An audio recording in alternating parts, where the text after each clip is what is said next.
Hi, and welcome to LB0 Fox India Norwegian Ham Ventures. I'm Morten, LB0 Fox India, and what I have here is a Heltec V3 LoRa board.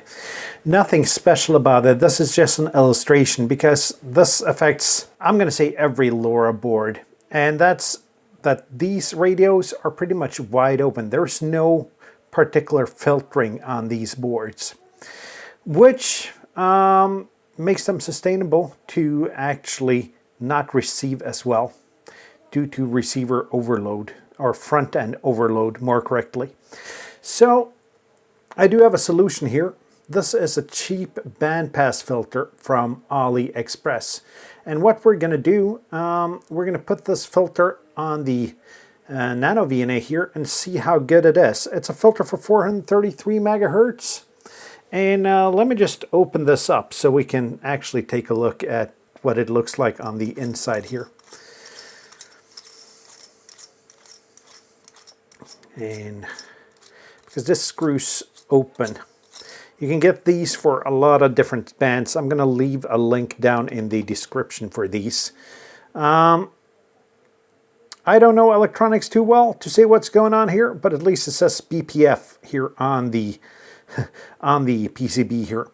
We're going to screw this together now, and then we're going to put it on the Nano VNA and see how everything is. There we go. So let's go ahead and fire up the Nano VNA. And this is the Nano VNA here, and I'm just going to remove this LoRa board here so it's a little bit cleaner on the desk. I've already made a video on how to set the Nano VNA up for measuring port isolation and attenuation and such. So I'm not going to show how to set it up and calibrate it. Hopefully you've seen that video. If not, just take a look at my channel. I'm tempted to say that I'm going to show this, but I've also a tendency to forget. So we're just going to put it up here on the Nano VNA and see actually how this is. You can see the filter is over here and the Nano VNA is here. So the Nano VNA is now set to 433 megahertz. And at 433 megahertz, we have a loss of 1.05 dB. There is going to be some loss to this filter, but you got to remember though that at least it attenuates everything outside the band. You can see a couple of really steep curves here. So what we're going to do now is we're just going to move to the edges here and see where the curve starts to really slope down. At 444 megahertz, we got about 2 dB of attenuation, and then it starts sloping down fast.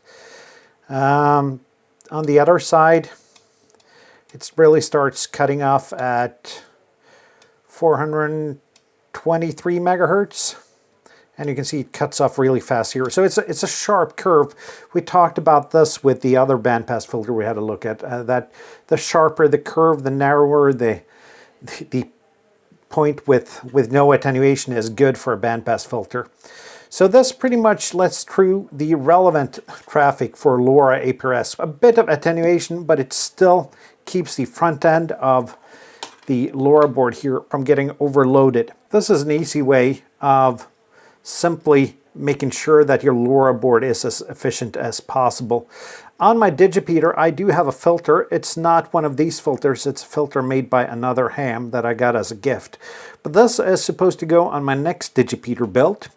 It's good enough for what it does. It is cheap. I'll leave a link for it down below. I can't remember how much it is at the moment, but I'll put an overlay here on screen so you can see how much it is. Really good recommendation if you're fiddling with LoRa APRS or Meshtastic or anything. For Meshtastic, get a filter for the band you're operating Meshtastic on. For LoRa APRS, the 70 centimeters 433 megahertz bandpass filter here is good.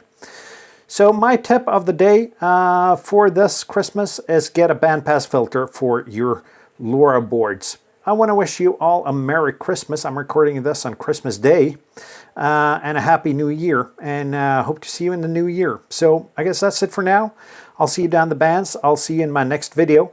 Thanks for watching 73, my friends.